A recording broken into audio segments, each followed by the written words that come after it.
Bueno, buenas noches, tengan todas ustedes. Voy a iniciar esta sesión ya directamente con lo que habíamos quedado el día martes respecto a aquella semiología que estábamos revisando, ¿no? Entonces habíamos visto semiología de los componentes propios de la dislexia, también de la disgrafia, eh, entre la disgrafia, pues dentro más bien este componente encontrábamos a la disortografía y también habíamos visto parte semiológica de la discalculia. Entonces, el día de hoy vamos a revisar muy rápidamente, como les había dicho, esta parte del trastorno del aprendizaje no verbal y para ello les había enviado a su al grupo de la plataforma justamente la presentación, pues para que la vayan revisando, ¿no? Entonces, voy a tratar de avanzar lo más rápido posible porque luego pues pasamos ya directamente a sustratos neurales y en este caso pues esta es la última sesión, ¿verdad? Entonces, bueno, revisando lo de trastornos del aprendizaje no verbal, que es una categoría, bien decíamos que es la cuarta categoría que está clasificada pues dentro de los manuales estadísticos de trastornos mentales y dentro de la categoría pues de trastornos específicos del aprendizaje.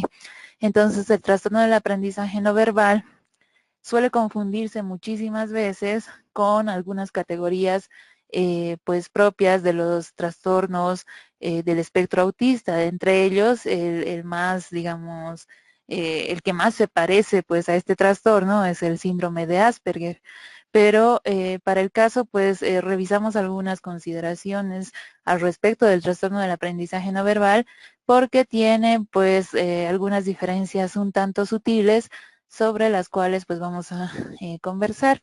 En este caso, para el trastorno del aprendizaje no verbal, se sabe que existe un conjunto pues de niños con dificultades para lo que es la comprensión del significado del contexto social y esta dificultad que cursan pues estos niños tal vez es una de las más digamos relevantes para poder categorizar el diagnóstico del TANB. En este caso, este trastorno del aprendizaje no verbal entonces se caracteriza por esta dificultad del niño para interactuar y comprender lo que es el significado del contexto social. Y además de algunos aspectos que se refieren a aspectos no verbales básicos de la vida diaria.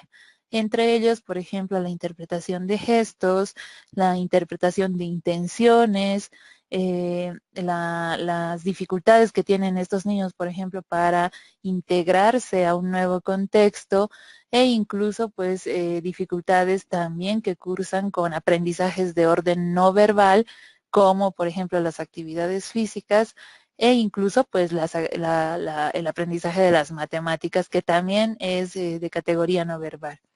Entonces, estos niños poseen entre sus facultades, pues, habilidades propiamente que se refieren a una categoría de inteligencia normal, ¿sí? Poseen una inteligencia normal y además pueden tener, pues, entre sus habilidades un lenguaje bien adquirido, relativamente, pues, normal en lo que respecta a su edad. Eh, para el caso de estos niños, entonces, encontramos que no contamos con cifras específicas referidas a la incidencia y prevalencia del trastorno, pero se sabe que más o menos se ven afectados, pues, 1 de cada 10 escolares con este tipo de dificultades. Y no se ha encontrado tampoco alguna referencia de diferencias entre ambos sexos.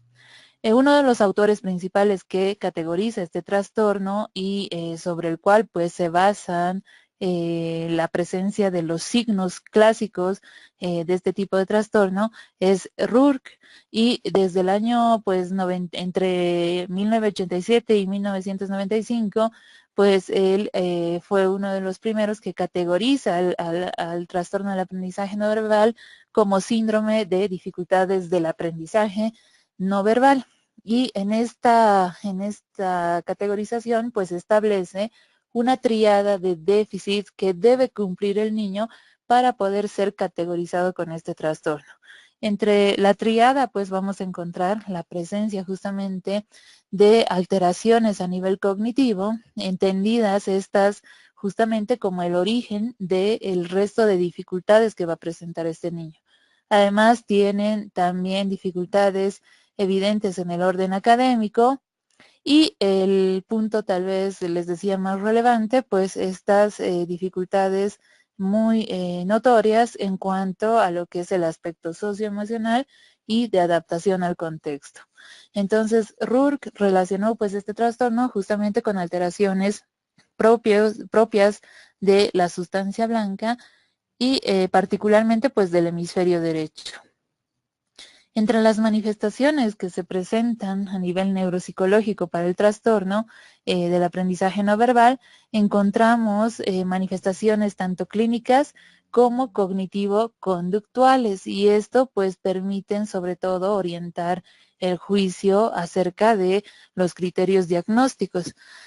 El niño con TANB pues presenta también algunas dificultades en lo que respecta a sus habilidades motoras o psicomotoras y asimismo táctiles y perceptivas. En este caso, porque este fenómeno tiene que ver también con un aprendizaje pues de orden no verbal. Se representa muy bien en su producción, por ejemplo, propiamente cognitiva, dificultades específicas en lo que es las categorías visoespaciales, y esto se puede observar, por ejemplo, en los dibujos de los niños o en las construcciones que realizan con algunos elementos que requieren, por ejemplo, estabilidad. Entonces, tienen ellos unas dificultades muy notorias respecto a la utilización de esta categoría cognitiva. Otro de los elementos que se ve también disfuncional es la poca habilidad que tienen estos niños para la resolución de problemas y para la mecánica aritmética.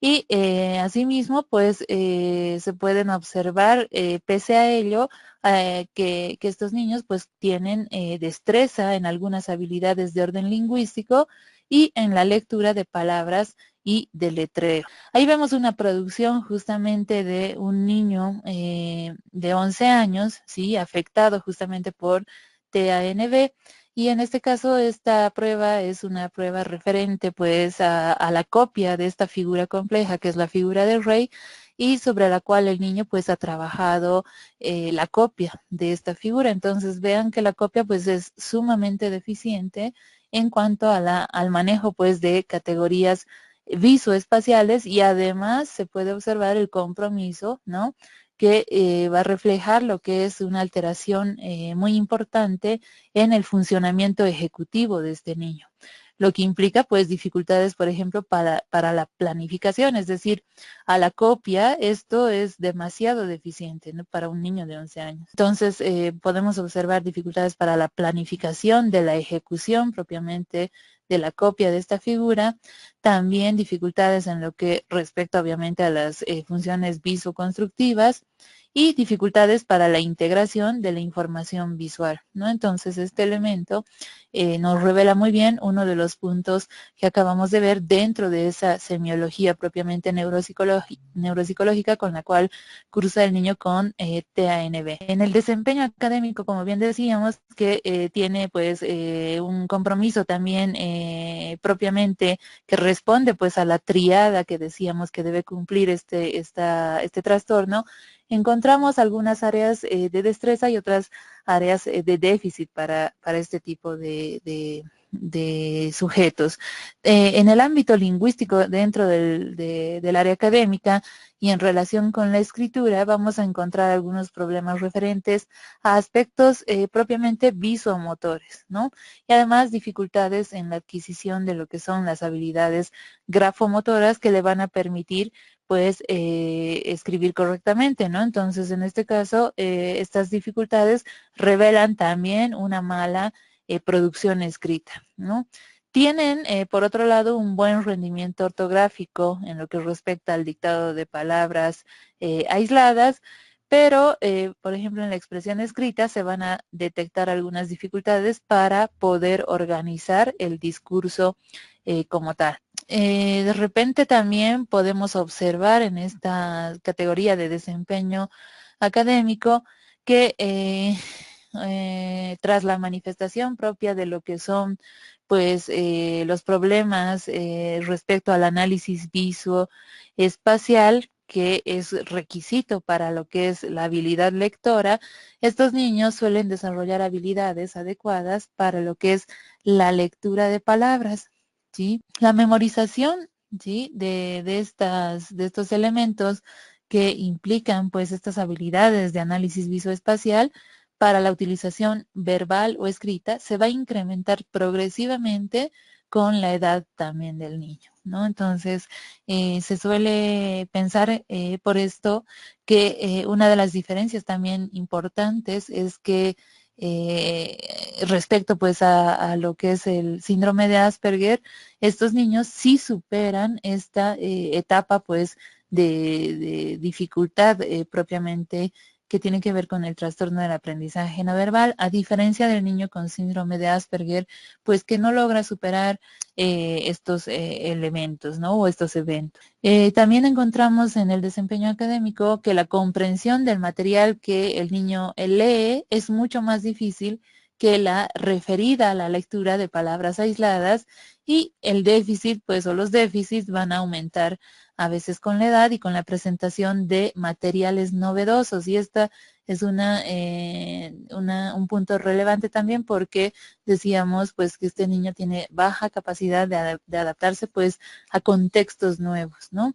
Y o que requieran, por ejemplo, pues este material novedoso, un proceso inferencial. En cuanto a las matemáticas, bueno, podemos observar pues dificultades en los procesos de adquisición y comprensión, principalmente de operaciones matemáticas de orden mecánico o de tipo pragmático, también dificultades en el cálculo, déficit para comprender lo que son los requisitos básicos de la tarea que implica, por ejemplo, la lectura de signos matemáticos, el alineamiento erróneo de lo que son también las filas y columnas de las operaciones, esto referido a su dificultad propiamente visoespacial. Definitivamente pues van a tener una mala producción pues en cuanto a la resolución de problemas matemáticos. El razonamiento matemático permanece en el trastorno pues con un desempeño inferior a lo largo del tiempo. Un punto aparte pues es el uso de nuevas tecnologías de la información y de la comunicación, o las llamadas TIC, esto la utilización pues de ordenadores como son pues las computadoras o pizarras digitales, o por ejemplo las tablets o tabletas o los celulares y demás. En el caso de estos niños, pues les requiere demasiado esfuerzo la utilización de estos elementos, pese a que sabemos que, por ejemplo, pues en esta época los niños casi vienen programados pues para la utilización de estos elementos. En el caso de estos niños con dificultades para lo que es el aprendizaje no verbal, y respecto pues a la utilización de estos elementos, estos van a requerir lo que es una demanda importante de habilidades extraverbales, ¿no? Como es, por ejemplo, pues la comprensión de cómo, por ejemplo, deslizar el dedo para que se mueva, por ejemplo, la pantalla, o de repente cómo se maneja, cómo se ingresa, por ejemplo, a ciertas ventanas dentro de del área de navegación, por ejemplo, de una computadora. Esos elementos se les complican mucho a estos niños. A diferencia pues de los otros niños de su propia edad, estos niños realmente presentan serias dificultades para lo que es el manejo de tecnología nueva. Y también podemos observar que en estos niños, pues, las herramientas técnicas, si bien facilitan pues los aprendizajes, pero en los niños con TANB, pues se manifiestan dificultades ante lo que es la comprensión de los esquemas y representaciones icónicas, ¿no? Entonces, si por ejemplo, pues el niño viera en pantalla algún icono que represente pues la utilización de algo, pues se le va a ser muy difícil comprender y abstraer ese fenómeno para lo cual sirve ese icono, ¿no? Entonces tiene dificultades con estas representaciones icónicas, ya que justamente pues su integración visoespacial no es adecuada. Dentro de la categoría de signos propiamente de lo que es el trastorno del aprendizaje no verbal referidos a las dificultades socioemocionales y de adaptación, vamos a encontrar dificultades propiamente en la competencia social que implican problemas de adaptación a situaciones novedosas y esto afecta directamente a lo que es su esfera relacional. También presentan pues baja eficacia en las interacciones ya más complejas y esto es, por ejemplo, pues no poder integrarse a grupos de niños, ¿no? O a grupos de juegos, no saben cómo pues expresar su deseo propiamente de integrarse al juego dinámico, por ejemplo, dentro del aula o en el recreo, ¿no? Entonces tienen estas dificultades de baja pues eficacia de interacción a nivel de relaciones complejas.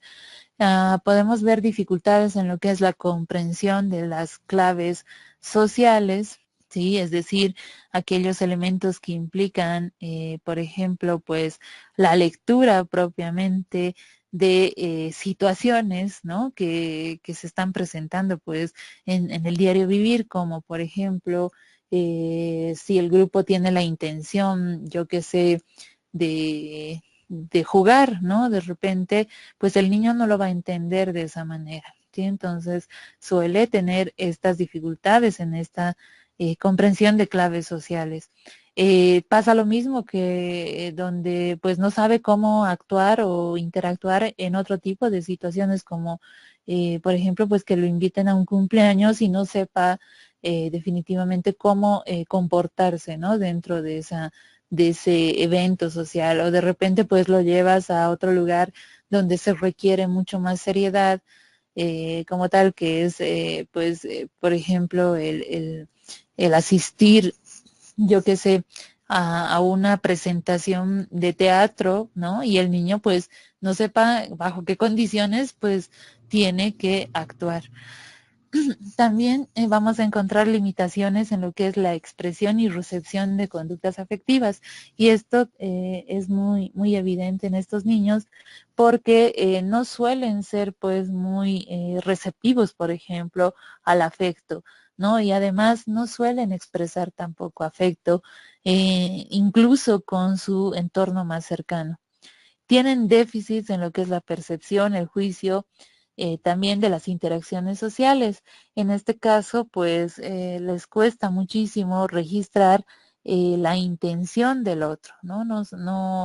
No logran adivinar con qué intención se le está acercando, por ejemplo, otra persona o también niños de su misma edad. Tiene algunas faltas evidentes de habilidades para lo que es la decodificación de expresiones faciales y esto referente al anterior punto, ¿no? También dificultades para el reconocimiento del lenguaje corporal y de la prosodia, que es está referida a esta interpretación inadecuada de las respuestas emocionales de los demás. Realiza frecuentemente inferencias incorrectas sobre el comportamiento de los otros, ¿no? Entonces, suele, por ejemplo, molestarle sobremanera que alguien le esté mirando, ¿no? O de repente que alguien otras personas pues están hablando y este niño suele creer que están hablando de él, ¿no? Entonces es un tanto irritable su conducta porque definitivamente empieza a atribuir pues acerca del comportamiento de los otros. Bueno, pues manifiesta respuestas inapropiadas hacia el contexto y su conducta suele ser vista por los demás como extraña, por lo cual pues sufren muchos rechazos dentro de su grupo etario. Tienen dificultades crónicas para lo que es el establecimiento de relaciones interpersonales y suelen ser niños que se aíslan, ¿sí? Aún cuando en ellos exista el deseo de interactuar. Y lo manifiestan, ¿no? Estos niños suelen manifestar que tienen muchísimas ganas, por ejemplo, de integrarse al grupo, pero no saben cómo hacerlo. ¿Sí? No entienden la dinámica, pues, de interacción que deben ejecutar para integrarse a un grupo como tal. En cuanto a la actividad, al nivel de actividad de estos niños, existe cierto grado de hipercinesia, ¿sí? Y a menudo, pues, se los caracteriza como niños disruptivos o malcriados, ¿no? O maleducados, ¿no? Entonces, ahí se suele confundir este criterio con niños que tienen, por ejemplo, trastornos de conducta, ¿no? En épocas muy tempranas de lo que es la infancia de estos niños, pues es posible que algunos vayan a desarrollar algún trastorno de conducta, aunque posteriormente pues se suelen tornar hipoactivos o normoactivos, ¿no? Ya de adolescentes pues son mucho menos activos que de niños. En el área emocional presentan lo que es la referencia de baja autoestima. En la adolescencia se los describe a estos niños como niños asociales o solitarios, y con la edad pues son mucho más proclives a desarrollar, por ejemplo, trastornos de orden psicopatológicos relacionados con la presencia de ansiedad y depresión, y que pueden pues incrementarse con el tiempo, ¿no? Entonces estas categorías son típicas de los signos que se presentan en el trastorno del aprendizaje no verbal. Finalmente, pues vemos ahí un diagnóstico diferencial entre trastorno del aprendizaje no verbal y el síndrome de Asperger, y vamos a encontrar algunas características diferenciales muy importantes respecto a cierto tipo de funcionamientos específicos, ¿no? Entonces, este cuadrito sí nos puede servir para entender esa diferencia muy sutil que muchas veces decíamos que se puede confundir pues a este niño con trastorno del aprendizaje no verbal con el síndrome propiamente de Asperger. Pero nuevamente, digamos, recordamos que en el caso del síndrome de Asperger, pues todas estas categorías suelen estar permanentemente, ¿sí? Presentes pues en el cotidiano vivir de estos niños. Mientras que en el trastorno del aprendizaje no verbal, con la edad, ¿sí? Con la edad suelen mejorar pues los síntomas y los signos. Bueno, voy a irme a la tercera unidad, ¿sí? Y en este caso vamos a revisar también lo más rápido posible, como bien les decía, porque esta es la última sesión, estos elementos de los sustratos neurales de los trastornos del aprendizaje. Y en este caso, pues vamos a revisar en lo posible. Voy a ver la hora nada más para no pasarme pues de tiempo y tampoco extenderme demasiado. Pero bueno, vamos a ver los sustratos neurales para la lectura, para la escritura y para el cálculo, ¿no? Y voy a referir también alguna categoría de sustratos neurales propiamente para el trastorno de aprendizaje no verbal. En este caso, los sustratos neurales de la lectura responden a estas categorías de presentación, pues, de signos típicos de lo que es la lectura. En el caso de la lectura, sí, sabemos la mayoría de los procesos que se realizan durante la lectura dependen de los circuitos del habla, ¿no? Entonces, los circuitos del habla están circunscritos a elementos estructurales anatómicos dentro de lo que vendría a ser, por ejemplo, la corteza cerebral del hemisferio izquierdo. Una teoría, ¿sí?, que respalda lo que es este fenómeno de la lectura y que se refiere al flujo dual del procesamiento del habla. Este flujo dual del procesamiento del habla, o denominado también DSP por sus siglas pues en inglés, fue propuesto por Hickok y Popper el 2007. Y esta teoría revela que justamente existe una visión, ¿sí?, de lo que es el conjunto en el procesamiento de la palabra, y además se han cohesionado pues diversos estudios que se han realizado acerca del procesamiento central del habla como tal. En el caso de la teoría del DSP, entonces se describen dos vías importantes para lo que es el procesamiento de la palabra. No olvidemos que estamos hablando, ¿sí?, de lo que pasa pues en la lectura y que esto está circunscrito a estas rutas o vías del habla como tal.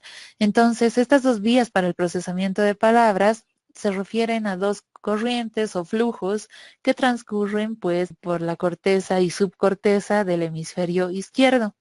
Y en algunos casos implica también la participación de ambos hemisferios, ¿no? Pero bueno, la primera corriente es la denominada corriente o flujo ventral, que es la parte, digamos, más basal del cerebro, es decir, la parte más inferior, y que está formada por estructuras de lo que son, pues, las partes superior y media del lóbulo temporal, ¿sí? Entonces, cuando hablamos de una corriente o flujo ventral, pensamos en este elemento, parte superior y media del lóbulo temporal. Esta corriente o este flujo ventral se encarga principalmente del procesamiento de señales para lo que es el reconocimiento, el procesamiento y la comprensión de las palabras. Esto por el funcionamiento pues que realiza justamente el lóbulo temporal. La otra corriente pues está determinada por lo que se denomina corriente o flujo dorsal y esta está encargada de lo que es la percepción de señales externas e integra pues estructuras propiamente como son las estructuras del lóbulo frontal posterior, la cara dorsal más posterior del lóbulo temporal y lo que es el opérculo parietal. El opérculo parietal es esta región que está en el límite entre lo que es el lóbulo temporal y también la parte anterior de la corteza occipital. Entonces, en esta corriente o flujo dorsal se van a asignar las señales acústicas del discurso hacia lo que son las redes articulatorias del lóbulo frontal. Entonces, acá vamos a observar cómo se presentan en la corteza justamente estas corrientes o flujos. Por un lado, pues en azul, ¿sí? En azul podemos observar lo que es la participación del flujo dorsal, ¿no? Con lo que son pues sus categorías de la red articulatoria que estamos viendo ahí señalada por el punterito y que implican, por ejemplo, a la corteza motora primaria y asimismo a la parte inferior de lo que es la tercera circunvolución frontal en su parte posterior y en este caso pues al área de Broca. Entonces estos elementos juegan a favor de lo que es la red articulatoria del lenguaje o de la palabra hablada. Asimismo, pues participa una interfaz sensoriomotor en este flujo dorsal que es de dominancia también izquierda, como la red articulatoria, y que está referida a lo que es esta sección muy cerca del área de Wernicke, ¿sí?, para la comprensión de lo que se está escuchando, pues, o de lo que se está decodificando a nivel fonológico. Entonces, estos elementos son parte del flujo dorsal. En rosado o en rosa, pues vemos por debajo, sí, justamente al flujo ventral. Y este flujo ventral se encarga principalmente de lo que es una interfaz de orden léxico, sí, que está mucho más polarizado en el hemisferio izquierdo que en el derecho, pero que tiene la participación de ambos hemisferios y que se encarga esta sección justamente de lo que es la interpretación y atribución, ¿sí?, del significado de las letras, ¿no? Y además de lo que se está observando en cuanto a lo que estamos leyendo, ¿sí? Es decir, esa decodificación propiamente de la palabra escrita para llevarla a la palabra hablada. Vemos también una red combinatoria de dominancia izquierda y que participa en lo que es justamente también el reconocimiento propiamente de letras a través del almacén semántico, pues para las letras como tal. Asimismo, pues, y integrando pues estas redes o estos flujos que son el flujo dorsal y el flujo ventral, se encuentran otros elementos que también podemos observar, por ejemplo, en verde y en amarillo. Tales son, por ejemplo, pues el caso de lo que es el análisis del espectro temporal que ocurre bilateralmente, es decir, en ambos hemisferios, respecto al análisis temporal de lo que son las palabras, es decir, si por ejemplo, pues la palabra tiene un tiempo, un ritmo, ¿sí?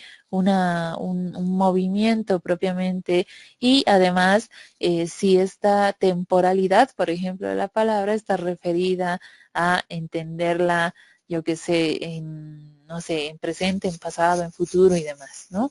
Y lo mismo pasa con la participación también de la red fonológica que se puede atribuir a ambos hemisferios, y esta red fonológica está encargada de la decodificación de los sonidos propiamente de las palabras, ¿no? Que componen pues a la palabra, ¿no? Los fonemas que componen a la palabra. Entonces, en esta red fonológica justamente va a transcurrir lo que es la conciencia fonológica para las palabras. Se sabe que para el fenómeno de la dislexia puede existir un déficit en lo que es la conectividad justamente funcional entre lo que son las áreas auditivas primarias, las cuales pues estoy señalando que se ven pintaditas ahí en verde, y las áreas también secundarias en amarillo, que estas implican también la participación de ambos hemisferios. Y asimismo se puede observar un déficit también en la conectividad de lo que es la circunvolución, ¿sí? Frontal inferior izquierda, y en este caso, de acuerdo al modelo del DSP, pues esto implica una disfunción importante en lo que es la corriente o el flujo dorsal, ¿sí? Que implica esta transformación de lo que es la red articulatoria para los fonemas, ¿no? Entonces, estos elementos se ven con un déficit importante para el caso de niños que están cursando con dislexia. En este caso, podemos decir para la dislexia entonces que existe un deterioro importante en lo que es la capacidad de poder operar con los sonidos que provienen del habla.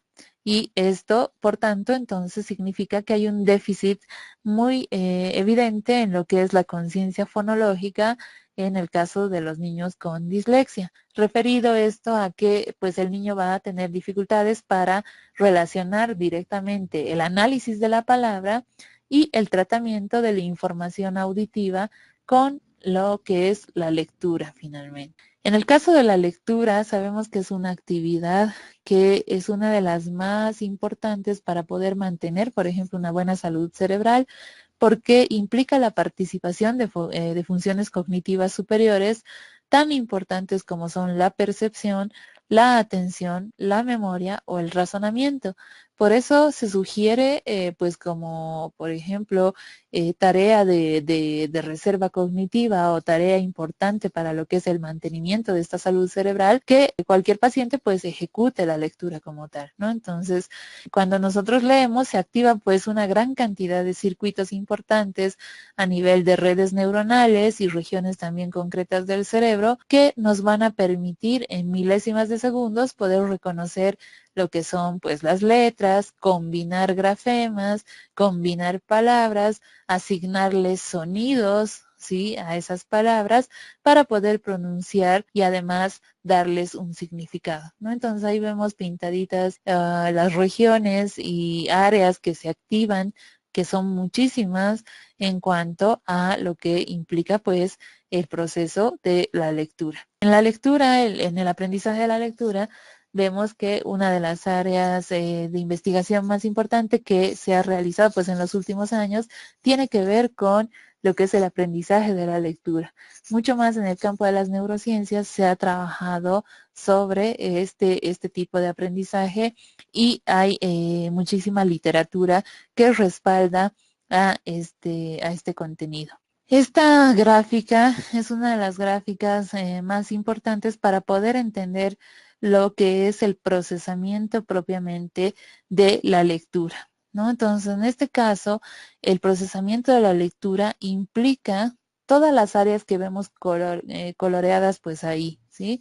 Entonces, voy a tratar de explicarlo, de explicar esta gráfica y cómo nosotros somos capaces de ejecutar un proceso como la lectura. Y esto nos sirve muchísimo para poder hacer una relación o una correlación respecto a lo que es la presencia de signos, por ejemplo, en el cerebro de un niño con dislexia, ¿sí? Y cómo se pueden ver alteradas, pues, las diferentes redes que estamos observando ahí.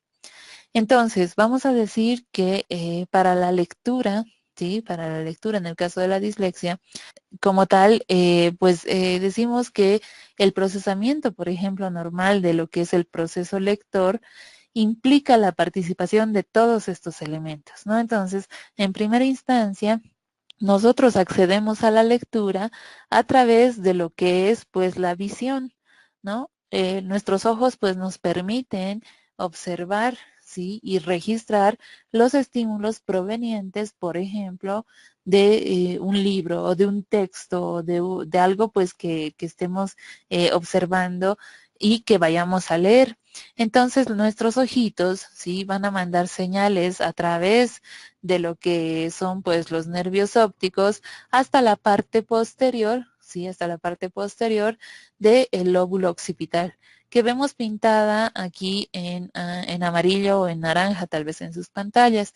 En ese caso, esta sección de la región más posterior del lóbulo occipital es la primera que recepciona pues a los estímulos visuales provenientes de nuestros ojos, ¿no? Entonces, aquí se recepciona en primera instancia lo que es la lectura de la palabra. Posterior a ello, ¿sí? Hay un envío de señales de esta región occipital, que es la corteza visual primaria, hacia una región que se denomina la región occipito temporal ventral, que en este caso pues la estamos observando en un color lila. Las señales van de ida y de vuelta hacia esta región, ¿no? Y en este proceso justamente es donde vamos a poder nosotros decodificar lo que estamos observando.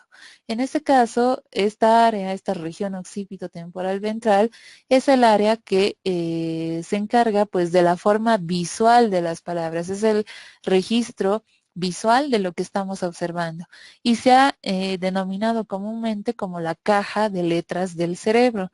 Esta va a permitir que nosotros al observar una palabra podamos elegir de esta cajita, ¿sí? De las letras del cerebro, las letras que corresponden a esa palabra. Entonces, se dice que esta área de la forma visual de las palabras es el área del almacén, ¿sí? Es el área del almacén semántico para las letras, ¿sí? Para las letras. En este caso, entonces, desde acá nosotros vamos a poder seleccionar efectivamente las letras que corresponden a una palabra que estamos observando, a una palabra que estamos leyendo. Desde la región occipito-temporal ventral se mandan a su vez señales también de ida y vuelta hacia lo que es el flujo ventral, que estamos viéndolo pues pintado ahí en verde, y este flujo ventral que se encarga de lo que es el acceso al significado. Del flujo ventral para lo que es el acceso al significado para las palabras, participan también distintas regiones. Y entre ellas, pues una de las más importantes, el giro angular, que está acá señalado por el puntero, y el giro angular se encarga de lo que es el procesamiento semántico de las palabras, ¿sí? Es decir, acá en esta sección nosotros somos capaces de atribuirle un significado a lo que estamos leyendo, ¿sí? Le estamos atribuyendo un significado a lo que estamos leyendo. ¿Cómo le atribuimos un significado? Pues a través de la organización, que implica la selección primeramente de los fonemas correctos para la lectura, la interpretación de esos fonemas como tal, la integración de los mismos para revelarnos el significado de esa palabra. Entonces, si de repente, por ejemplo, estamos leyendo la palabra manzana, ¿sí? Manzana, hemos hecho la selección efectiva de lo que es la M, la A, la N, la Z, la A, la N, la A, ¿sí? Para poder luego atribuirle un significado como por ejemplo una imagen de orden visual, ¿no? Que representa a la manzana o que de repente, pues, inmediatamente cuando pensamos en manzana o leemos, perdón, la palabra manzana, inmediatamente pensamos en una fruta, ¿no? Entonces ahí le estamos atribuyendo un significado. Y esto ocurre pues en el giro netamente angular. Del giro angular se mandan señales también hacia otras vías que están muy cerca de lo que es el área de Wernicke, ¿sí? El área de Wernicke. Y en esta sección, pues ocurre la comprensión de la palabra que estamos leyendo. La comprensión. Entonces, en este caso, estamos comprendiendo el significado de ese elemento y le estamos dando pues una interpretación como tal, ¿sí? Posteriormente pasan estas señales hacia la región fusiforme, en este caso la región fusiforme anterior, que también está encargada en lo que es el reconocimiento, por ejemplo, facial, en el reconocimiento de caras, pero esta región también está encargada en la lectura en lo que es el reconocimiento de los rasgos que estamos observando respecto a una letra, ¿sí? Por ejemplo, la letra P, ¿no? Tiene ciertos rasgos que la hacen una P, ¿no? Por ejemplo, pues tiene una línea vertical y una pancita, vamos a decir, ¿no? Así, una pancita que representa, por ejemplo, la cabeza, pues, de la P.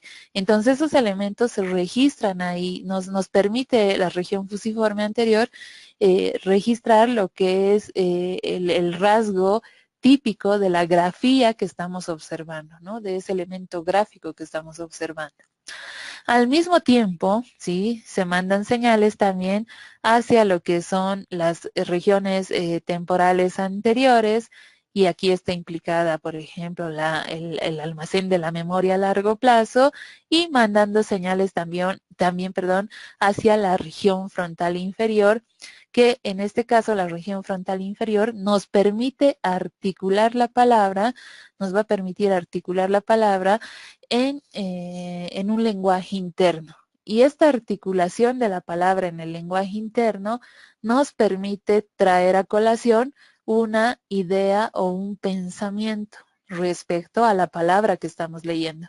Entonces, nuevamente traigo a colación el ejemplo de la palabra manzana y en esta región, justamente en la región frontal inferior, después de haberla verbalizado internamente, pues inmediatamente se nos va a venir a la mente la forma o el color, por ejemplo, de la manzana, o incluso vamos a poder atribuirle pues un momento a ese evento, ¿sí? Entonces, ahí transcurre todo ese fenómeno. Posterior a ello, ¿sí? Se van a mandar señales hacia el flujo o corriente pues dorsal que está pintada ahí o está pintado, perdón, en celeste, claro. En este caso, esta sección de lo que es el flujo dorsal se va a encargar principalmente de lo que es el acceso a lo que es la pronunciación y articulación de la palabra. Entonces, fíjense que las flechitas nos revelan, ¿sí? Que hay un procesamiento de ida y vuelta que ocurre digámoslo así, en el mismo momento o en el mismo instante, ¿sí? Entonces, no es que ocurre por pasos, sino que está todo esto está ocurriendo al mismo tiempo, ¿sí? En el mismo momento. Lo que hace el flujo dorsal, sí, en este caso que está representado por este color celeste, pues es también activar otras áreas, tales como las del giro supramarginal, sí, que está localizado en la región parietal, sí, en la región parietal o en este opérculo parietal, y que esta región del giro supramarginal se encarga principalmente de lo que es la transformación, ¿sí?, de el procesamiento fonémico hacia el acceso de articulación, ¿no?, de la palabra. Y en este caso, el giro supramarginal, por su localización y por su participación, pues, dentro de la corteza parietal, implica lo que es la activación de los procesos visoespaciales referidos a la lectura de una palabra. Estos procesos visoespaciales tienen que ver con la organización de las letras que hemos seleccionado, ¿sí? Por ejemplo, les decía, hemos seleccionado una M, una A, una N, una Z, una A, una N y una A, para poder organizarla a nivel espacial y que tenga pues una coherencia, ¿no? Entonces, ya que organizamos las letras pues en este giro supramarginal, pues ahí se empieza a representar espacialmente esa palabra, y esa organización espacial, visoespacial, propiamente me va a dar pues una lógica a la palabra.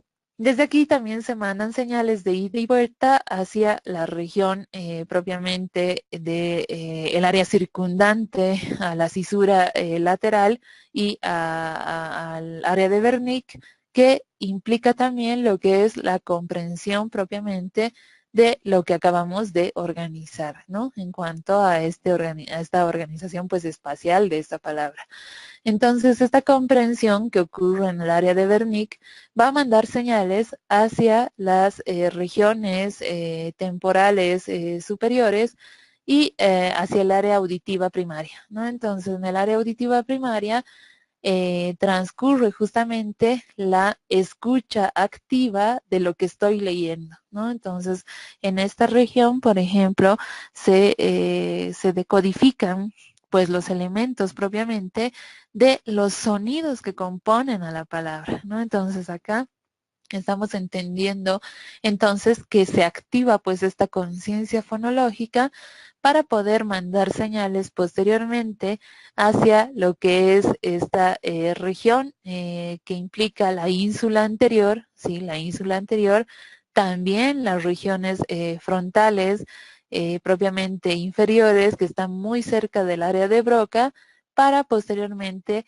mandar señales hacia esta región precentral que es denominada la corteza motora primaria, y desde la cual nuevamente se van a mandar señales hacia el área de Broca para finalmente ejecutar la pronunciación de esa palabra, ¿sí?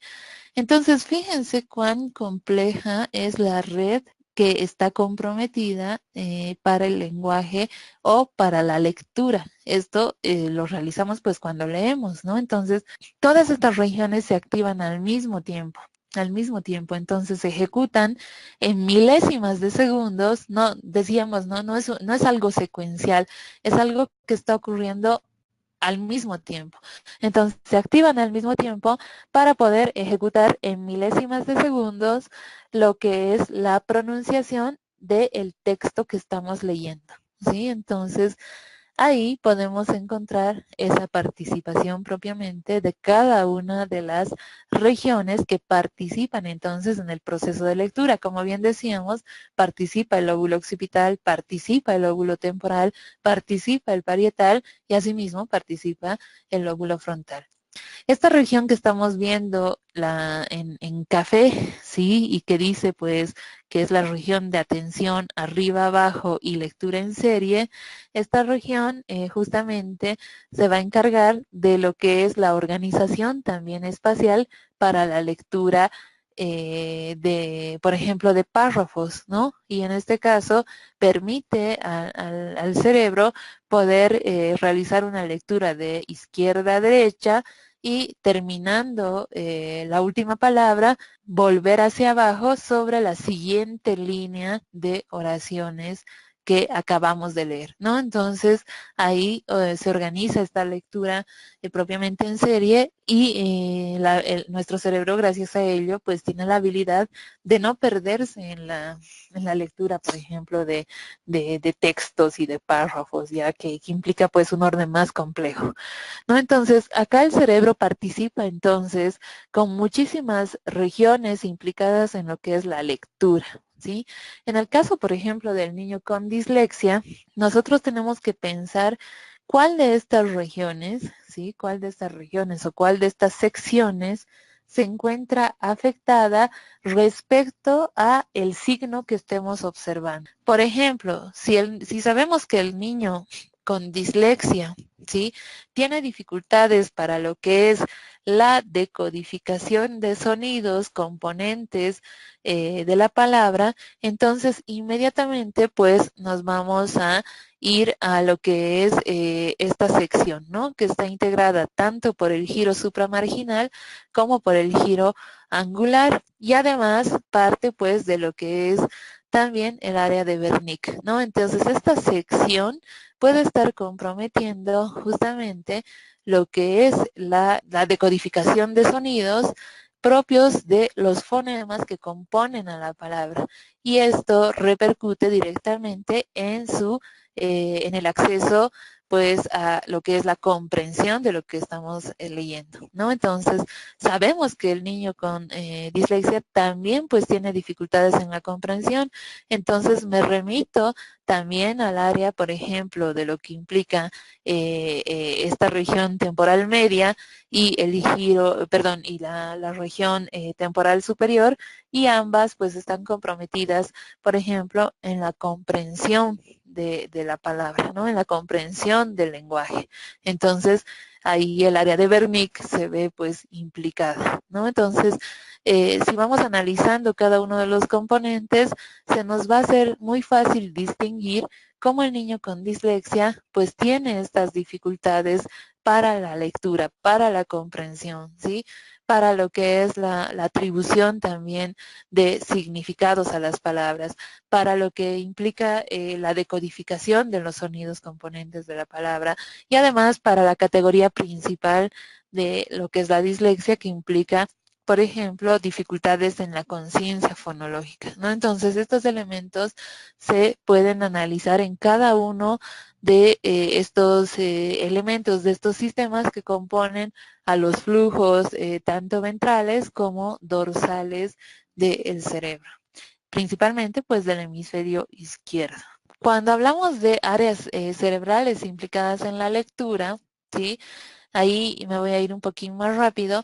Vamos a ver que hay muchas implicaciones. Uno de los autores que habla mucho acerca de este fenómeno es Stanislas Dehaene, y en este caso él refiere que existe la participación importante pues para la lectura de la corteza visual primaria, en este caso situada en el lóbulo occipital, y que además implica la participación también de de otras estructuras, tales como por ejemplo el lóbulo temporal superior izquierdo o el lóbulo temporal medial izquierdo, y además pues la participación de áreas cerebrales como son el área de Broca y obviamente pues el lóbulo frontal. Entonces, las áreas implicadas en lo que es la lectura, bien veíamos en el modelo como tal, pues son todas estas áreas que implican a la producción propiamente del habla, ¿no? Entonces ahí tenemos al área occipital, tenemos al área temporal, tanto inferior como medial, tenemos a la corteza parietal con su opérculo parietal y también las regiones de del área frontal, del lóbulo frontal, con lo que es el área de Broca y la corteza motora primaria. Entonces, todas estas áreas están implicadas en la lectura. El cerebro, cuando ejecuta la lectura como tal, pues descompone lo que es la palabra en letras, ¿no? En las letras que integran a la palabra.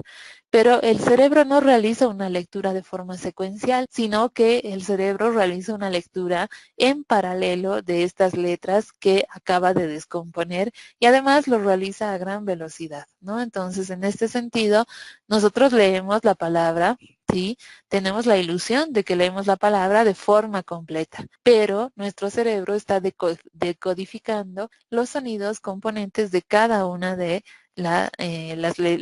los fonemas pues que integran a la palabra. Esta habilidad sí nos ha permitido pues a nosotros poder desarrollar la capacidad de realizar la lectura y de forma pues automática, ¿no? Entonces cuando nosotros a medida que crecemos y a medida que llegamos pues a la adultez como tal, somos capaces de haber automatizado nuestro lenguaje.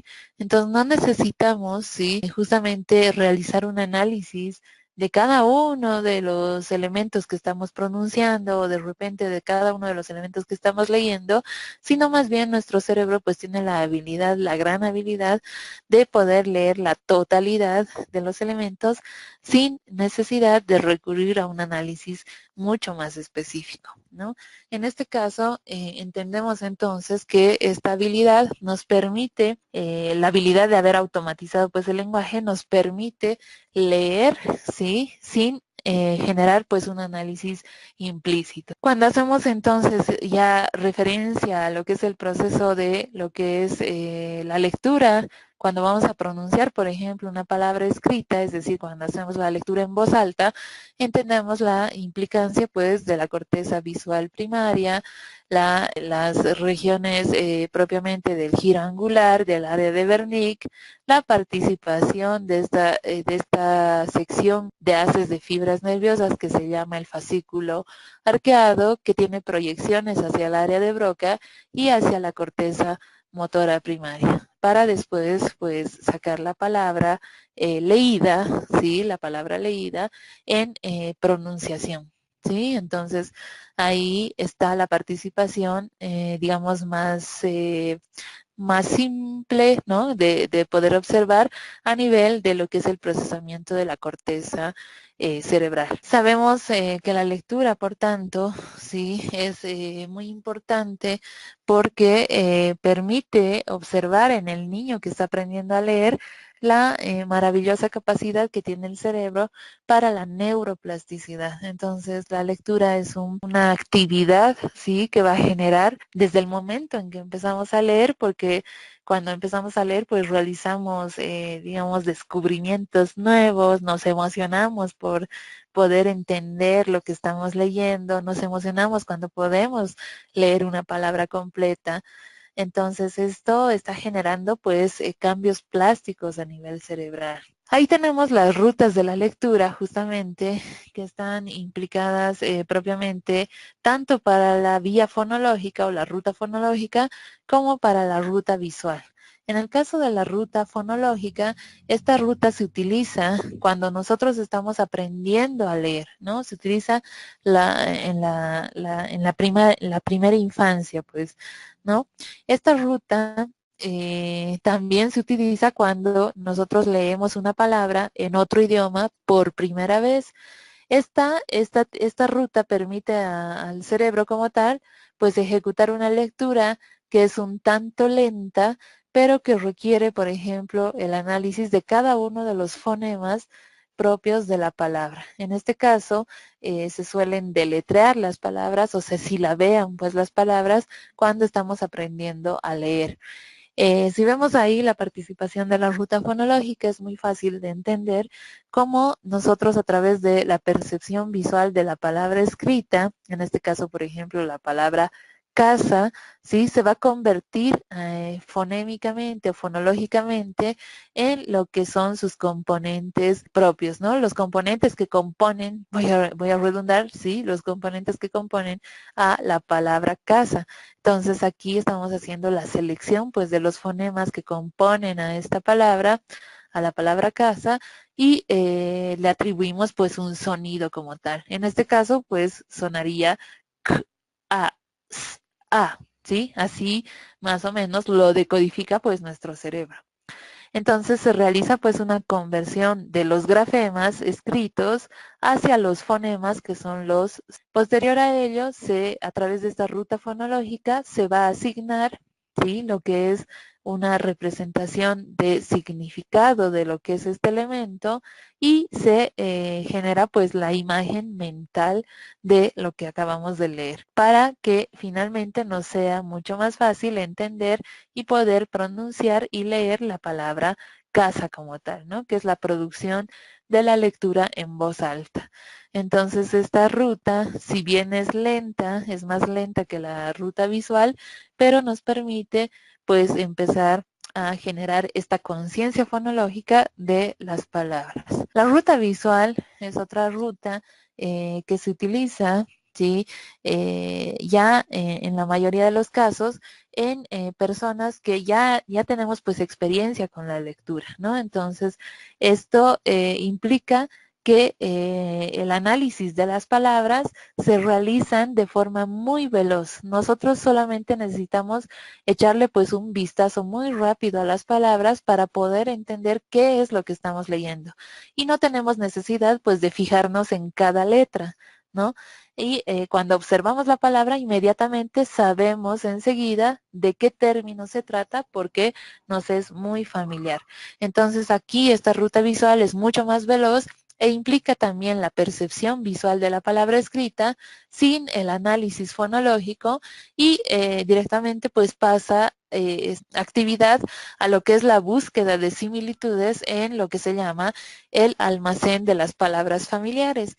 En este almacén pues existe una infinidad de palabras de las cuales gracias a este registro muy veloz de la palabra vamos a ser capaces de seleccionar la palabra adecuada o la palabra que más se parece o la que es idéntica pues a la que acabamos de observar. Ya que hacemos la selección, ¿sí?, dentro de este almacén de esa palabrita que es la misma pues que acabamos de leer, pues ya vamos a pasar directamente a poder seleccionar, encontrar esta palabra y representarla en imagen mental, ¿no? Y es así como le atribuimos su significado, para finalmente poder pronunciar, poder producir la lectura en voz alta de esa palabra, ¿no? Entonces acá no se necesita la decodificación propiamente de los fonemas, sino más bien el reconocimiento visual y mucho más veloz de la palabra que estamos leyendo. Para ello, sí, a través de esta situación, se han establecido lo que son los tipos de dislexia, ¿no? Basándonos en lo que son las rutas propiamente que acabamos de observar. Entonces, a partir de las rutas de la lectura se establecen 3 tipos de dislexia. Por un lado, la dislexia de orden fonológico, la dislexia visual y la dislexia profunda. La dislexia fonológica se caracteriza porque el niño pues muestra dificultades para lo que es la utilización de la ruta fonológica, ¿sí? En este caso, estos niños tienen dificultades cuando leen o escriben palabras desconocidas, ¿sí?, palabras poco frecuentes, palabras de tipo polisilábicas y o pseudopalabras, ¿no? Entonces, estas palabras, por ejemplo, sin significado, ¿no? Como ahí vemos el ejemplo de la palabra cauro. Entonces, esta dislexia se puede evidenciar muchísimo mejor en este tipo de tareas. Pese a ello, pues los niños con dislexia fonológica son capaces de leer y escribir correctamente la mayoría de las palabras que les son familiares. En el caso de la dislexia visual, nos vamos a encontrar con niños con dificultades en lo que es la ruta visual y por tanto, pues estos niños leen por ruta fonológica, ¿no? Y esto provoca que pues su lectura sea más lenta porque no tienen la capacidad de lo que, o más bien esta ventaja de la familiaridad de la palabra. Finalmente encontramos a la dislexia profunda y en esta vamos a encontrarnos dificultades pues en ambas rutas de la lectura, tanto para el campo fonológico como para el campo visual. Y por tanto, pues la sintomatología se presenta como una mezcla de las dos anteriores y esta es mucho más compleja de resolver, por ejemplo, que cualquiera de las dos anteriores. Ahí nuevamente estamos viendo la participación nada más de las áreas propiamente para la lectura y cómo se ven comprometidas pues cada una de las áreas con sus funciones para el proceso lector. Estas diapositivas solamente tienen que ver con algunos estudios que se han hecho al respecto de la lectura y en el caso de la dislexia, el compromiso que existe para este tipo de trastorno.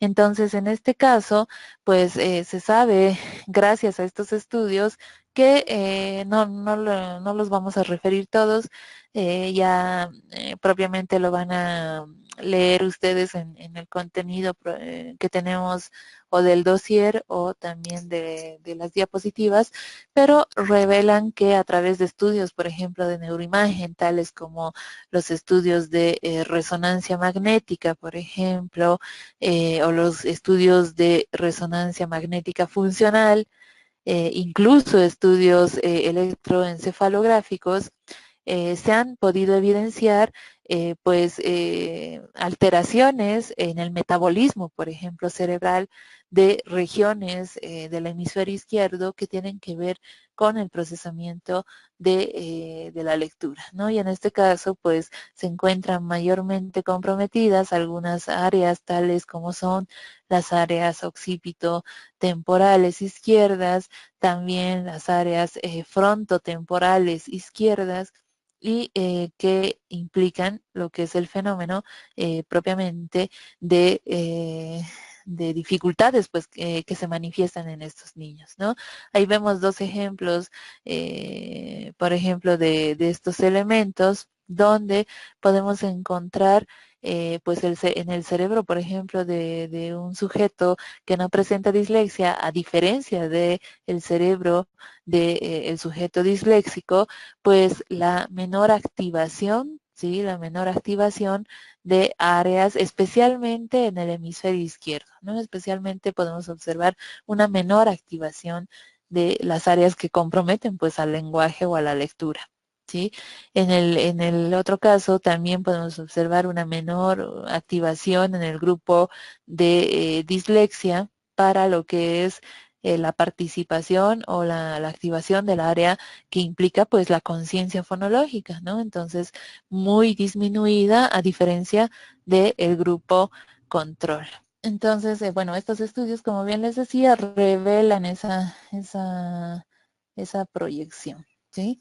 Me voy a ir muy rápido con los sustratos propiamente de la escritura, perdón, pues me voy al compromiso netamente estructural, ¿sí? En este caso, ¿sí? Para la escritura están comprometidas también áreas específicas de la corteza cerebral. Y entonces encontramos la participación importante para la escritura del lóbulo frontal, donde en este lóbulo se realiza, por ejemplo, el razonamiento y abstracción de la escritura. Asimismo, la planificación o el planeamiento y la toma de decisiones en lo que respecta el campo gráfico. El lóbulo temporal, por su parte, pues participa en lo que es la identificación de los datos acústicos de las letras para la selección adecuada de las mismas y que cada letra pues además representa un fonema que se va a repetir mentalmente mientras vamos escribiendo, ¿no? Entonces, si nosotros, por ejemplo, ejecutamos cualquier tipo de escritura de cualquier texto, internamente nuestro lóbulo temporal va reverberando lo que queremos escribir, ¿no? Por ejemplo, yo qué sé, quiero escribir de repente, no sé, cualquier ejemplo, ¿no? De repente quiero escribir el día de hoy, ¿no?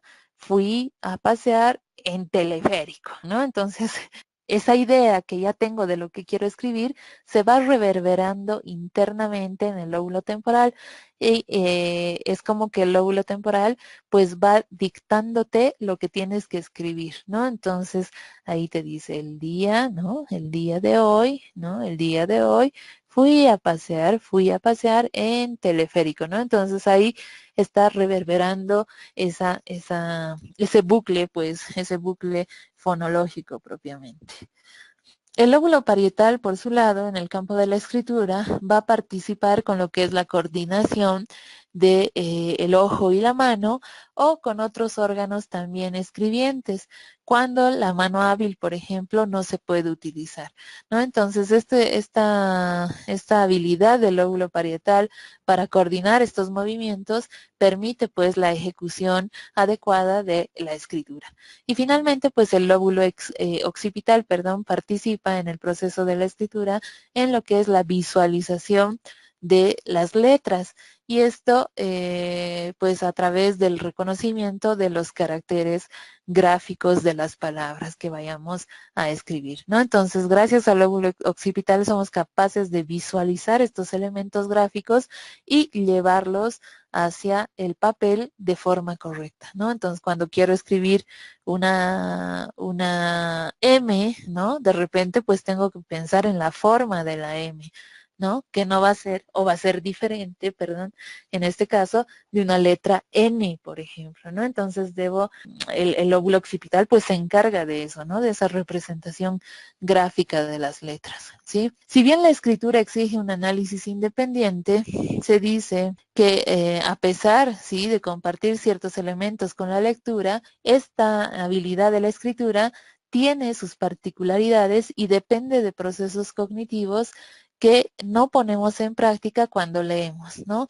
Por lo tanto, pues esto va a dotar al acto de la escritura de una enorme complejidad. Si bien decíamos que, por ejemplo, la lectura es un ejercicio efectivo para el mantenimiento de la salud cerebral, el poder escribir es mucho más eficiente, es mucho más eficiente. Entonces, implica un procesamiento muchísimo mayor que el acto de la lectura, ¿no? Entonces, el acto escritural como tal es una actividad compleja que está compuesta, ¿sí? Por muchas subtareas, ¿no? O diversas subtareas, y en las que intervienen justamente multitud de procesos cognitivos de todo tipo. Tenemos ahí el ejemplo, ¿no? Que para escribir, por ejemplo, pues una carta a un amigo, tenemos que decidir qué le vamos a contar, ¿no? Esto ya es parte de la decisión que la toma pues el lóbulo frontal. ¿En qué orden le vamos a exponer nuestros argumentos? ¿Sí? ¿Cómo vamos a contarle lo que queremos decirle? ¿Qué oraciones vamos a emplear?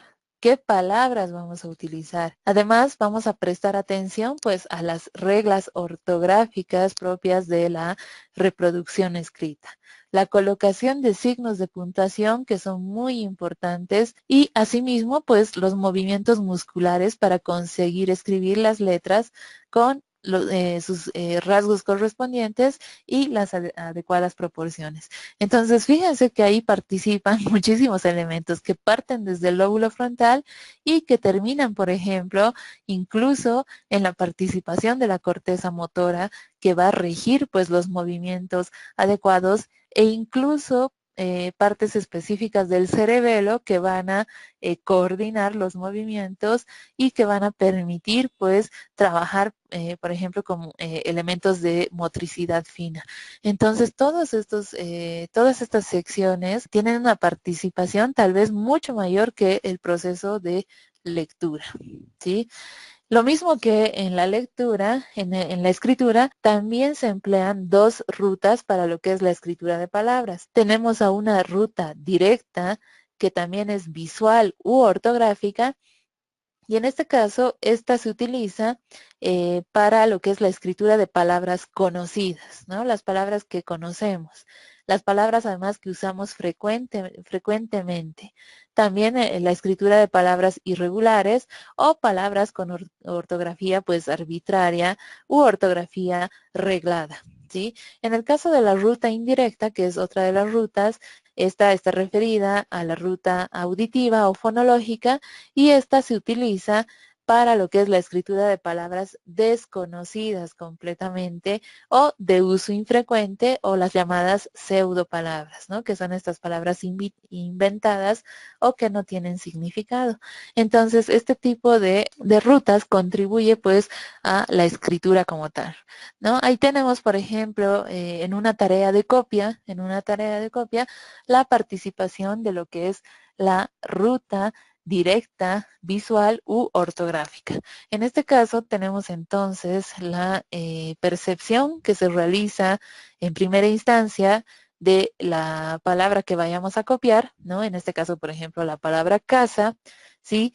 Vamos a acceder al almacén de palabras, al almacén semántico de las palabras para ejecutar, ¿sí? La selección adecuada de lo que queremos copiar, ¿no? En este caso, queremos copiar, pues, la palabra casa. Entonces, seleccionamos de este almacén semántico de las palabras los elementos propios para lo que es la palabra compuesta casa. Además, le atribuimos un significado a esta palabra, atribuyéndole una imagen propiamente mental y a través de ello, pues somos capaces de, además, acceder a un segundo almacén, que es el almacén ortográfico, en el cual vamos a seleccionar, sí, para esta representación que ya tenemos, pues la palabra ortográficamente correcta, ¿no? Entonces, en este caso, pues seleccionamos la palabra integrada por la letra C, la letra A, la letra S y la letra A.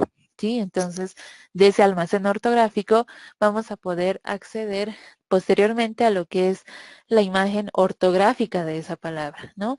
Ya que realizamos una selección adecuada, tanto ortográfica como de representación mental, pues vamos a seleccionar el tipo de letra que vamos a utilizar, haciendo participar pues a lo que son los componentes motores para la escritura, y así es como podemos producir, recuperando el patrón motor gráfico que hayamos seleccionado, la producción de escrita pues de la palabra casa, ¿no? Entonces, fíjense que también pues la copia, ¿no? Como tal, en cuanto a la escritura, es un fenómeno también complejo. En el caso también de otra tarea de copia, pero para la ruta indirecta auditiva o fonológica, participa otro tipo de, digamos, de procesamiento. Y en este caso hacemos el registro también visual, por ejemplo, de lo que queremos copiar, nuevamente la palabra casa, identificamos fonológicamente, ¿sí? Las letras que están formando esta palabra y le asignamos un sonido o un fonema. Posteriormente, pues vamos a llevar estos sonidos o fonemas a lo que es el almacén de la pronunciación, ¿sí? El almacén de la pronunciación, donde le atribuimos, pues nuevamente, un sonido propio a estos fonemas que acabamos de seleccionar. Y es así que convertimos, pues, los fonemas en grafemas, es decir, ya que entendemos el sonido componente de cada una de las partes pues integrales de la palabra, los vamos a transformar en escritura, accediendo a lo que es el almacén grafémico, ¿sí? Que es la forma escrita de la palabra, para seleccionar posteriormente el tipo de letra, ejecutar a nivel motor, ¿sí? El patrón gráfico de la letra o de la palabra que estamos escribiendo, para poder finalmente emitir pues la tarea de escritura de esa palabra, ¿no? Entonces esta ruta auditiva o fonológica nos va a permitir a través de la decodificación propiamente de los fonemas llevar o hacer esta conversión pues del fonema en grafema, ¿sí? En el caso del cálculo vamos a encontrar que respecto pues a esto que habíamos comentado de el sentido numérico con el cual venimos pues predeterminados, gracias a esta base, ¿sí? Se va a poder construir pues nuestra habilidad numérica, ¿no? Más compleja, y que además posteriormente va a depender de la escolarización. En este caso, en el caso del cálculo, existen, pues, habíamos revisado algunos modelos explicativos propiamente del procesamiento numérico y del cálculo, y dentro de los modelos cognitivos caben destacar algunos, como por ejemplo el modelo cognitivo planteado por McCloskey y el modelo de triple código planteado por Dehaene y Cohen. En este caso, el modelo cognitivo hace referencia a lo que es la organización modular del procesamiento numérico, que está dividido en 3 compartimentos, ¿sí?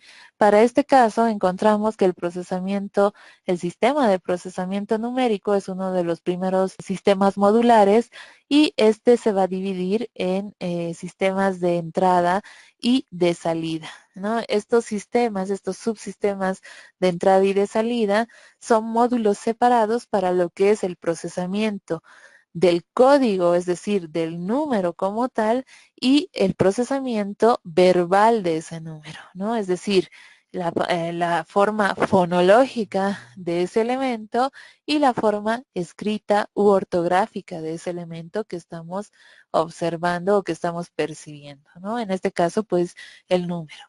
El segundo sistema modular está referido al sistema de representaciones ya semánticas, y en este caso ejerce un papel, pues, intermedio en lo que es la traducción de los códigos del input al output, y en este caso es transformar o transcodificar, por ejemplo, lo que es el numeral en letra o en palabra, ¿no? Cuando, por ejemplo, vemos la representación gráfica del número 3 y le atribuimos, pues, una palabra que está integrada por la T, la R, la E y la S, ¿no? Entonces, ahí está esa transcodificación y la comprensión misma de lo que estamos observando en cuanto a números.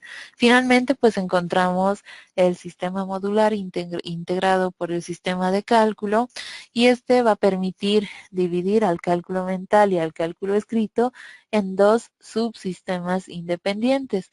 En este caso, ambos van a incluir capacidades básicas para lo que es el acceso a lo que son las habilidades para lo que es el hecho aritmético, la comprensión de los signos aritméticos o matemáticos, y también la comprensión de los algoritmos matemáticos, ¿no? Entonces, todos estos elementos básicos para lo que es la resolución de operaciones aritméticas complejas. En el caso del modelo del triple código, este va a responder a un modelo cognitivo de orden neurofuncional del procesamiento numérico. Este se constituye por 3 módulos de información numérica que son manipulables, ¿no? Mentalmente manipulables. En este caso, los autores, pues, proponen 3 hipótesis de orden funcional. Por un lado, tenemos la información numérica, que se puede manipular mediante 3 códigos. Por un lado, la representación analógica de las cantidades, es decir, cómo los números, ¿sí?, como una distribución, por ejemplo, numérica, se activa sobre una línea mental numérica, en este caso analógica. También la representación del código verbal auditivo, en el cual, pues, se van a representar los números mediante conjunto de palabras. Y el tercer código, que es el código también denominado visual arábigo, mediante la representación de la forma visual del número, y que implica la identificación, pues, visual del mismo. Y este código va a depender del correcto funcionamiento de la circunvolución fusiforme de ambos hemisferios, ¿sí? Esta información también se puede traducir de un código a otro mediante rutas asemánticas, y la elección de un código u otro va a depender del tipo de operación mental que vayamos a realizar, ¿sí? Algunos de los sustratos neurales propios del procesamiento numérico y del cálculo implican la participación, por tanto, del lóbulo parietal, la corteza prefrontal, la parte posterior del lóbulo temporal, la corteza cingulada y las regiones subcorticales, que van a contribuir al funcionamiento de las capacidades de procesamiento numérico y de cálculo, ¿no? Entonces, en este caso, pues participan estas regiones propiamente para lo que es el cálculo complejo, ¿no? Entonces observamos ahí los sectores y regiones pues de la corteza frontal o prefrontal, la participación de la corteza parietal, ¿sí? Y que se activan pues significativamente cuando nosotros hacemos la resolución de ecuaciones. El lóbulo parietal va a participar principalmente en su segmento horizontal, ¿sí? Y el giro angular para ejecutar lo que es la distribución espacial, por ejemplo, del procesamiento numérico. El surco intraparietal participa en lo que es la representación interna de cantidades y la relación que existe entre cantidades como tal. Estas regiones del surco intraparietal asimismo van a poder ejecutar lo que son funciones cognitivas más complejas como el procesamiento numérico, ¿sí? Se activan mayormente cuando se comparan magnitudes de dos números, es decir, cuál es mayor, cuál es menor, ¿sí? Y además se activan pues también mayoritariamente cuando hacemos la estimación de un resultado aproximado. Este surco intraparietal participa directamente de lo que es la percepción de la numerosidad, ¿sí? O este numerosity que habíamos nombrado, y la representación y procesamiento de las series ordinales no numéricas. En el giro angular en el caso del giro angular izquierdo principalmente, hay una elevada activación en los procesos mediados por el lenguaje, ¿no? Como son la lectura de tareas verbales de memoria a corto plazo. En este giro angular ocurre el procesamiento numérico y el cálculo más referido al procesamiento verbal de estos elementos, ¿no? Cuando, por ejemplo, se nos presenta pues un problema referido verbalmente, ¿no? Y que debemos solucionar por ejemplo, atribuyéndole pues una significancia a lo que estamos leyendo. En este caso hay mayor activación en tareas de cálculo exacto que aproximado, lo que responde pues, por ejemplo, a los hechos numéricos. También se activa en cuanto a operaciones aritméticas sencillas y automatizadas. Se relaciona con el procesamiento verbal que requiere pues propiamente tareas especializadas como son la multiplicación y adición de pequeñas cantidades y la representación numérica espacial, además de la resolución de tareas aritméticas complejas previamente entrenadas, ¿no? Otras regiones que participan del lóbulo parietal también se pueden atribuir a lo que es el procesamiento numérico y del cálculo, el sistema parietal posterior que está implicado en procesos atencionales para la resolución de tareas de cálculo, como son, por ejemplo, la comparación numérica, el cálculo aproximado, la realización de restas y tareas de contabilización, y un sistema multimodal propiamente referido en el lóbulo parietal que desempeña un papel en lo que es la variedad de tareas visoespaciales y de memoria de trabajo. El lóbulo frontal como tal es el encargado del procesamiento más complejo a nivel aritmético y en este caso implica la participación de la memoria de trabajo para la resolución de problemas, ¿no? La ejecución además de tareas aritméticas respecto a operaciones aritméticas incorrectas y que permiten al lóbulo frontal, por ejemplo, reconocer cuando nos hemos equivocado en cuanto a la resolución, por ejemplo, de un problema matemático, ¿no? Entonces, tiene una participación importante el lóbulo frontal en tareas aritméticas también simples o también de elevada complejidad y que implican, digamos, importantes elementos como son la participación del funcionamiento ejecutivo para la toma de decisiones y también para el control del sistema atencional superior o supervisor que le va a permitir al cerebro, en este caso, poder ejecutar una corrección sobre el error, por ejemplo, cometido.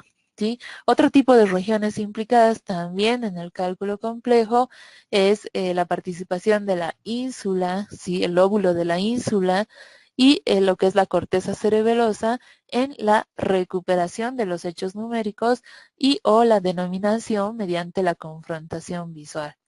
La corteza cerebelosa finalmente pues actúa durante lo que es la ejecución, por ejemplo, de multiplicaciones simples y se activa en una red de representación motora digital, ¿no? Esto ocurre cuando el aprendizaje de secuencias, por ejemplo, de movimientos, se realizan con los deditos o con la manipulación de objetos en 3 dimensiones.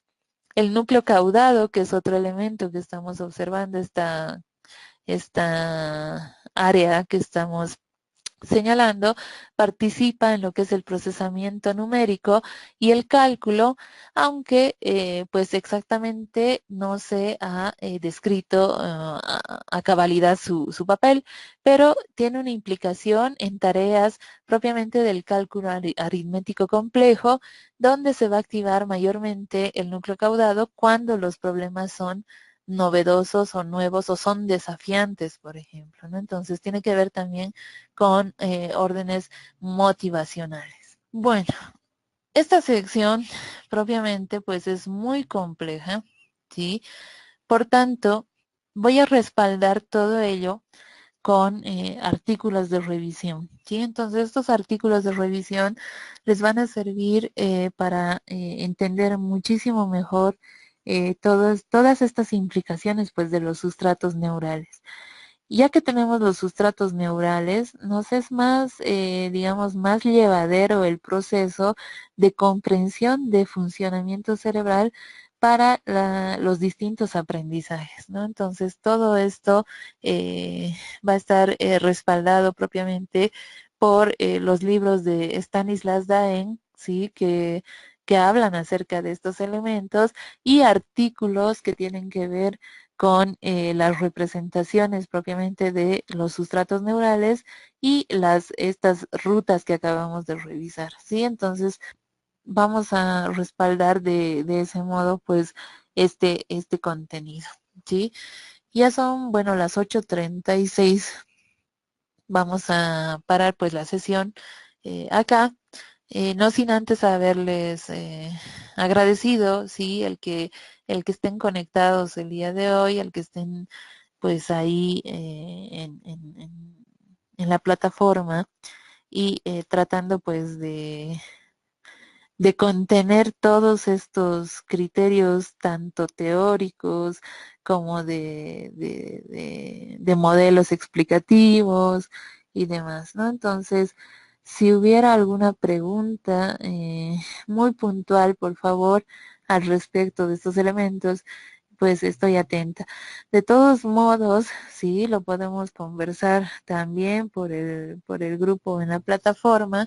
Pueden subir preguntas a la plataforma y yo voy a responder este fin de semana cualquier duda pues que tengan al respecto, sí, que seguramente sí son muchas, sí, perdón, existe una gran complejidad en estos elementos. Entonces, si hubiera alguna duda todavía, pues pueden subirla allá a la plataforma y yo voy a ir respondiendo a estas inquietudes que tengan, ¿sí? Entonces, de todos modos, pues quiero agradecerles, sí, que estas 3 semanas hayamos compartido pues este módulo como tal. Catherine me dice, ¿cómo se puede definir el tipo de dislexia que presenta un niño o una niña? Eh, bueno, sí, si no mal te estoy entendiendo, no sé si te estás refiriendo a la clasificación que le atribuimos al diagnóstico como tal, o cómo es posible arribar a este diagnóstico, ¿no? Entonces, ¿en qué nos basamos? Sí, principalmente en la presencia de los signos y síntomas propios de ese niño, ¿sí? De repente, pues este niño tiene dificultades para lo que es la lectura de palabras nuevas, ¿no? Y se le hace más complicado, por ejemplo. De repente, pues este niño lee muy lento, lee con muchísimos errores en la producción como tal. Eh, no comprende pues el texto que acaba de leer, ¿sí? Entonces, esos signos propiamente los vamos agrupando, ¿sí? Los vamos agrupando. Muchos de los signos que vamos a observar, de repente pues los podemos agrupar en cuanto a los contenidos que responden, por ejemplo, a la ruta fonológica, o tal vez esos elementos también respondan a la ruta visual. Entonces, vamos a ir registrando, ¿sí? Esos signos y síntomas para poder aproximarnos a el diagnóstico. Este registro de signos y síntomas nos va a permitir entender la semiología propiamente del trastorno con el que está cursando ese niño. Entonces, a partir de ello, esa agrupación de signos y síntomas me va a revelar si ese niño tiene dificultades, por ejemplo, para el acceso de orden fonológico, o de repente tiene dificultades para el acceso visual como tal, ¿sí?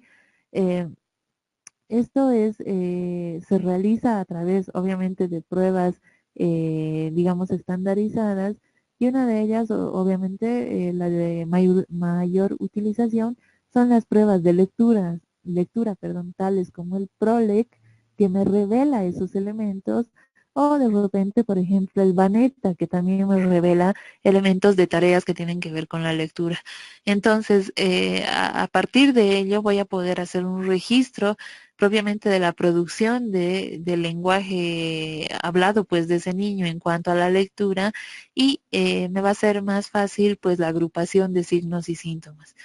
Cuando ya haga esta agrupación, puedo saber y tener evidencia de dónde está el fallo en la producción de ese niño, ¿no? Entonces, ya que tengo pues todos esos elementos, me va a ser fácil categorizar si este niño tiene una dislexia de orden fonológico, o de repente pues tiene una dislexia